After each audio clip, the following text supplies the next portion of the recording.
حضور نے تکلفات سے منع کیا ہے، دین کو سہل رکھنے کی تلقین کی گئی ہے، مشکل زندگی سے منع کیا ہے۔ اور ایک موقع پہ حضور نے ارشاد فرمایا یا ایھا الناس ایاکم والغلو، اے لوگوں غلو سے بچو، غلو فی الدین سے بچو، فإنہ اہلک من کان قبلکم الغلو فی الدین۔ فرمایا کہ تم میں سے جو پہلے لوگ گزرے ہیں ان کو ہلاک کیا غلو فی الدین نے، کہ انہوں نے دین میں ایسی چیزیں شامل کر لیں جو دین میں نہیں تھی۔ تو بعض کا انسان اپنی خواہش نفس سے زیادہ متقی، وہ ہمارے پنجابی میں کہتے ہیں اس کو تقوی کا ہیضہ ہو گیا، تو وہ خام خواہ اتنا زیادہ متقی بننے کی کوشش کرتا ہے کہ شریعت نے وہ اس پر لاگو ہی نہیں کیا ہے۔ وہ ایک صاحب ہیں، میں نام نہیں لیتا، تو وہ یہ گوبر کے جو اپلے نہیں ہوتے، ان کی جو آگ ہوتی ہے، اس کے اوپر پکا ہوا کھانا نہیں کھاتے۔ تو پوچھا گیا کہ حضرت یہ کیوں نہیں کھاتے؟ تو وہ کہتے ہیں کہ چونکہ یہ گوبر پاک نہیں ہوتا تو اس کی آگ کیسے پاک ہوگی، تو اس آگ کے اوپر جو کھانا پکے گا وہ کیسے پاک ہوگا، تو میں تو لکڑی کے آگ کا کھانا جو ہے وہ پکا ہوا کھا سکتا ہوں۔ تو میں نے کہا سبحان اللہ، یعنی یہ بھی تو ان کا ایک دین ہے۔ وہ یہ پیپر کرنسی جو ہے وہ استعمال نہیں کرتے، وہ کہتے ہیں کہ نہیں میں یہ استعمال نہیں کرتا، چونکہ وہ دور رسالت مآب میں نہیں تھی۔ تو وہ دور سے سفر کر کے آئے، تو میں نے کہا کہ آپ کیسے آئے ہیں؟ تو کہا بس میں بس پہ آیا ہوں۔ میں نے کہا تو پھر آپ کو اونٹ پہ آنا چاہیے تھا۔ تو ہر شخص کا اپنا ایک طے شدہ متعین تقویٰ ہوتا ہے۔ تو شریعت نے یہ ہمارے اوپر پابندیاں نہیں لگائی، مختلف ادوار کی مختلف چیزیں جو شریعت کے نظم سے ٹکر نہ لیتی ہوں، شریعت نے ان پر کوئی پابندی نہیں لگائی ہے۔ مختلف چیزیں ہیں، حضور کے دور میں تھی، بعد میں وہ چیزیں ناپید ہو گئیں اور اس کے متبادل چیزیں آ گئی، اور بہت ساری چیزیں تھیں کہ اس دور میں تھی نہیں اور بعد میں وہ چیزیں ظاہر ہوئیں، اور شریعت کے کسی ضابطے سے ٹکراتی نہیں ہیں، اور اگر اس دور میں ہوتی تو حضور علیہ السلام ضرور پسند کرتے۔ تو اس کا یہ مطلب نہیں ہے کہ آپ اس قدر دین کو مشکل بنا دیں، تو اس طرح تو پھر چلنا مشکل ہو جائے گا۔ تو یہ غلو ہوتا ہے، یہ جو ہے وہ انتہائی غلو ہوتا ہے۔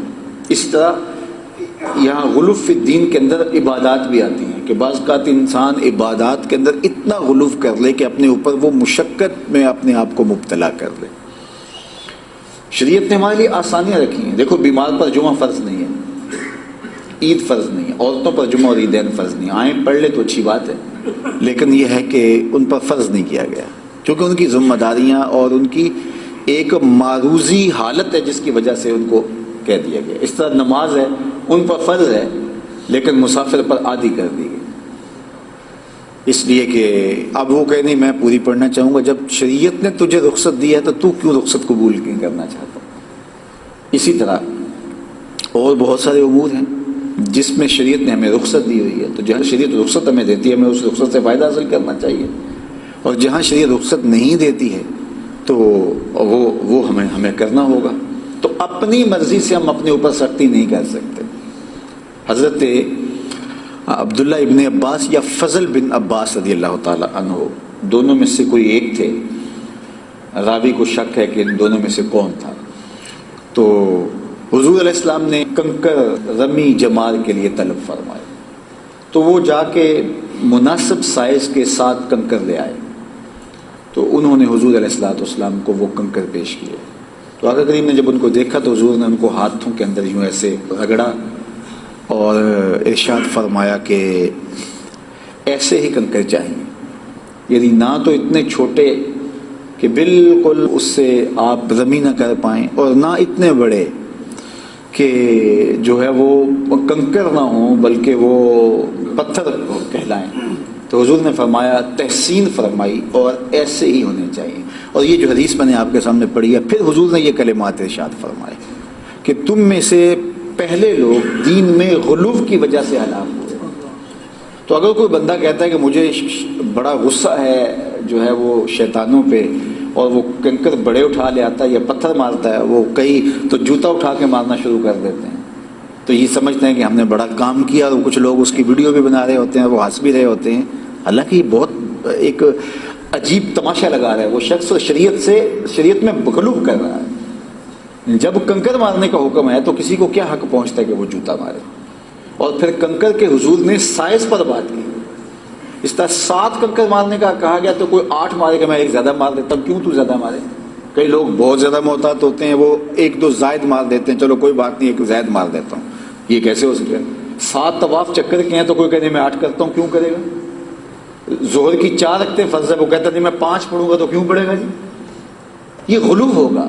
اب وہ کہتے ہیں جی میں تو جو ہے وہ رکعت ہی زائد پڑھ رہا ہوں، لیکن یہ غلو ہے. دین نے جو حد بندی کی ہے اس کے مطابق کرنا ہوگا. ڈاکٹر کہتا ہے یہ گولی صبح شام اور دوپہر کھانی ہے، اور کہتا ہے نہیں میں 6 مرتبہ کھاؤں گا دن میں، تو وہ کہتا ہے کہ میں زیادہ ہی دوائی لے رہا ہوں. نہیں، ڈاکٹر کو پتہ ہے کہ زیادہ دوائی لینے سے تجھے نقصان کیا ہوگا، تو نہ کم کرے گا اور نہ زیادہ کرے گا. تو اسی طرح حضور علیہ السلام نے فرمایا کہ تم سے جو پہلے لوگ تھے انہوں نے غلو کیا. اس لیے شریعت نے جن چیزوں کی اجازت دی ہے اس اجازت سے بھرپور فائدہ حاصل کیا جائے، اور جن چیزوں سے شریعت نے منع کیا ہے تو ان چیزوں سے رک جایا جائے.